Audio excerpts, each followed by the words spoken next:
દીકરીને જે પોલીસે પટ્ટા માર્યા છે એ પટ્ટા આજે હું ખાઈશ જાહેરમાં, અને મેં નક્કી કર્યું છે કે આ દીકરીના પટ્ટા માર્યા છે એ પટ્ટા મને મળવા જોઈએ અને ગુજરાતનો આત્મા જાગવો જોઈએ.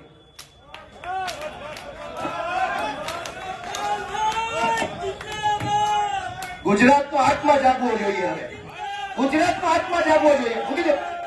આત્મા જાગવો જોઈએ ગુજરાત આખાનો. દીકરીને પટ્ટા કેવી રીતે પોલીસ મારે? મૂકી દો. ગુજરાતનો દોસ્તો આત્મા જાગવો જોઈએ. આત્માની અંદર લાગવું જોઈએ. દીકરીને પોલીસ કેવી રીતે પટ્ટા મારી શકે? દોસ્તો, આ સજા મને મળવી જોઈએ. આ સજા મને મળવી જોઈએ. જેને જેને દીકરીઓ, ગુજરાત આખાની દીકરીઓ પર અત્યાચાર કર્યા, સજા મને મળવી જોઈએ. દોસ્તો, અમે ન્યાય નથી અપાવી શક્યા એનો મને અફસોસ થાય છે. અમે ન્યાય નથી અપાવી શક્યા. દોસ્તો, હું ગુજરાતનો આત્મા જગાડવા માંગુ છું. કોઈ અમને જિંદગીભર મત ન આપતા, અમને હરાવી દેજો, પણ દીકરીઓને ન્યાય અપાવવા માટે તમારા